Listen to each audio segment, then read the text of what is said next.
मिलना और बनाना, यही है मनाना। आज के दिवस पर ये दो बातें करनी है।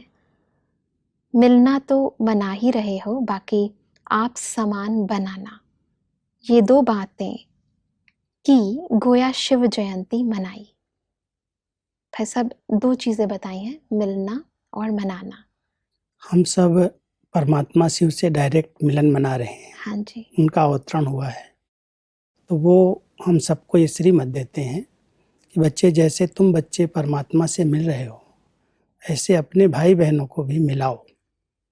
उनको भी ऐसा बनाओ कि जो परमात्मा से सन्मुख मिलन मना सकें। तो ये बहुत बच्चों के प्रति बाबा का प्यार है कि आप बच्चों को ये भाग्य मिला जो डायरेक्ट भगवान के साथ, शिव परमात्मा के साथ सच्ची शिवरात्रि मना रहे हो।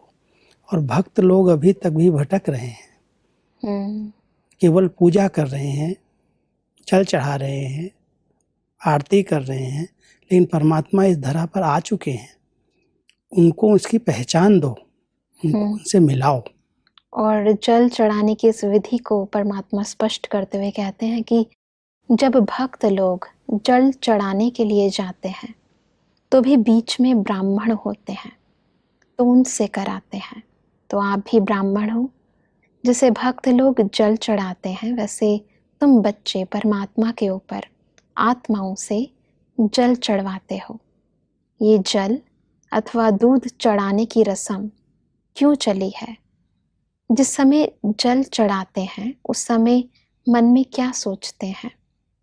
जल व दूध जो चढ़ाते हैं उसका भावार्थ यह है, जब कोई भी प्रतिज्ञा करनी होती है तो हाथ में जल उठाते हैं।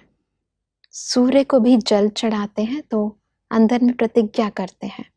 तुम्हारे पास भी जब कोई आते हैं तो पहले पहले उन्होंने प्रतिज्ञा का जल लो। भाई साहब, ये प्रतिज्ञा कौन सी है और ये जल और प्रतिज्ञा का आपस में क्या संबंध है, ये थोड़ा स्पष्ट करें। वैसे भी जब कोई संकल्प दिलाना होता है तो हाथ में जल देते हैं जी। और भक्ति मार्ग के अंदर परमात्मा के ऊपर शिव बाबा के शिवलिंग पर एक दूध चढ़ाने की भी रस्म है और हाँ एक जी, जल चढ़ाने की भी। बिल्कुल।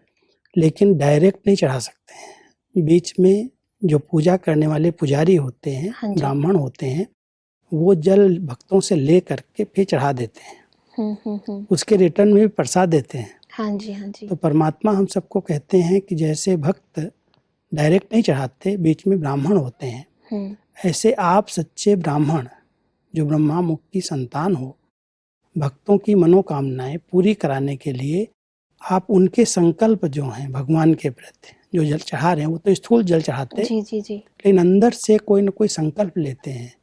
कोई उनकी मनोकामना होती है कि ये जो भगवान के ऊपर हम अर्पित करते हैं, इससे हमारी ये बीमारी ठीक हो जाएगी, ये हमें प्राप्ति हो जाएगी। बिल्कुल। कोई संकल्प लेते हैं। हाँ जी। या कोई प्रतिज्ञा करते हैं, कोई उनके संस्कार होते हैं, कोई ऐसी बातें होती हैं, उनको समाप्त करने के लिए भगवान के आगे क्षमा लेते हैं। तो वो जल चढ़ाना है या दूध चढ़ाना है। जी जी जी। तो ऐसे ही परमात्मा कहते हैं कि इन भक्तों की मनोकामनाएं पूर्ण कराने के लिए आप बच्चे निमित्त बनो, इनसे ये प्रतिज्ञा कराओ। सूर्य के आगे भी जाते हैं, कहीं पर स्नान करने जाएंगे, मान लो तालाब में भी नहाएंगे, तो नहाते समय पानी उठा करके जल उठाएंगे ऐसे और फिर सूर्य की तरफ देखते हुए ऐसे अर्पित करेंगे। वास्तव में सूर्य तो हम सबको पानी देने वाला है, लेकिन हम सूर्य को पानी चढ़ा रहे हैं। वास्तव में ये जल चढ़ाना एक प्रतिज्ञा की, संकल्प की निशानी है जो भक्तों ने एक स्थूल में दिखाई है, लेकिन हमारे आंतरिक संकल्प जो हम दृढ़ता से लेते हैं वो जैसे हम परमात्मा के आगे, ज्ञान सूर्य के आगे संकल्प में दृढ़ता लाते और हमारा कार्य हो जाता है।